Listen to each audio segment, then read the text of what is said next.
To the point programme में स्वागत है आपका। आज का हमारा विषय है समुद्री परिवहन रिपोर्ट 2025 की समीक्षा। आइए सबसे पहले बात करते हैं ये चर्चा में क्यों है। हाल ही में संयुक्त राष्ट्र व्यापार और विकास यानी अंकटाड की review of maritime transport report 2025 ने दक्षिण एशिया के समुद्री क्षेत्र की कमजोरियों को उजागर किया है। बता दें कि इसमें माल भाड़ा अस्थिरता, जलवायु जोखिम और बदलते भू राजनीतिक हालात पर ध्यान केंद्रित किया गया है। इसके साथ ही यह रिपोर्ट खाद्य और ईंधन आयात पर इस क्षेत्र की निर्भरता, इन चुनौतियों के प्रति इसकी संवेदनशीलता को और भी बढ़ाती है। दक्षिण एशिया का समुद्री क्षेत्र। भारत के नेतृत्व वाला दक्षिण एशिया का शिपिंग उद्योग अभूतपूर्व चुनौतियों से गुजर रहा है। इस क्षेत्र के बंदरगाह खासकर भारत और बांग्लादेश के खाद्य और ईंधन आयात के लिए अत्यंत महत्वपूर्ण है, लेकिन माल भाड़े की अस्थिरता, जलवायु संबंधी व्यवधान और बढ़ती डीकार्बोनाइजेशन लागतें इस क्षेत्र पर दबाव डाल रही हैं। अंकटाड की रिपोर्ट का अनुमान है कि भारतीय महासागर में व्यापार प्रवाह की दृढ़ता के बावजूद इस क्षेत्र का समुद्री भविष्य वैश्विक व्यापार परिदृश्य के अनुरूप ढलने की क्षमता पर निर्भर करेगा। आइए अब नजर डालते हैं दक्षिण एशिया की शिपिंग इंडस्ट्री को प्रभावित करने वाले मुख्य मुद्दों पर। माल भाड़े की अस्थिरता, नई सामान्य स्थिति।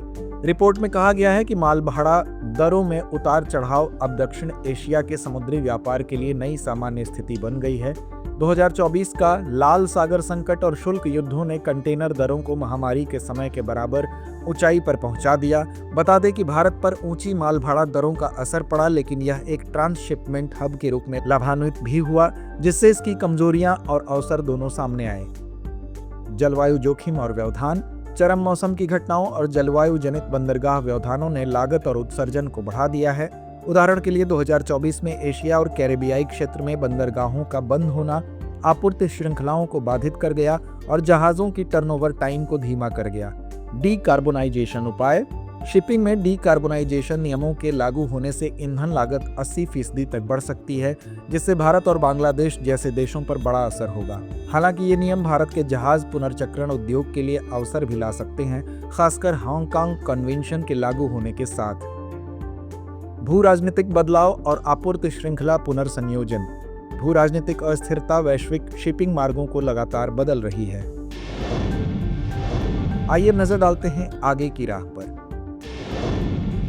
इन कमजोरियों से निपटने के लिए अंकटाड ने माल भाड़ा निगरानी प्रणालियों को मजबूत करने, साक्ष्य आधारित नीतियां लागू करने और अंतर्राष्ट्रीय समुद्री संगठन IMO व विश्व व्यापार संगठन जैसे निकायों के बीच बहुपक्षीय सहयोग बढ़ाने का सुझाव दिया है। वहीं बंदरगाहों का उन्नयन, जहाजों का हरितीकरण और भारत के जहाज पुनर्चक्रण उद्योग को उच्च मूल्य के जहाज निर्माण में बदलना है, और ये सभी रणनीतियां मौजूदा अस्थिरता को दीर्घकालिक स्थिरता में बदलने के लिए जरूरी मानी गई हैं। तो आइए अंत में नोट करते हैं आज का अभ्यास प्रश्न। हांगकांग कन्वेंशन के संबंध में निम्नलिखित कथनों पर विचार कीजिए। पहला, हांगकांग कन्वेंशन का उद्देश्य जहाजों के पुनर्चक्रण के लिए कानूनी रूप से बाध्यकारी ढांचा प्रदान करना है, ताकि यह पर्यावरण की दृष्टि से सुरक्षित और सुदृढ़ तरीके से किया जा सके। दूसरा, भारत हांगकांग कन्वेंशन पर हस्ताक्षर करता है, लेकिन अभी तक इसे अनुमोदित नहीं किया है। उपर्युक्त में से कौन सा या से कथन सही है या है? विकल्प ए केवल 1, विकल्प बी केवल 2, विकल्प सी 1 और 2 दोनों, या विकल्प डी ना तो 1 ना ही 2। तो इस प्रश्न का जवाब कमेंट बॉक्स में देना ना भूलें। धन्यवाद।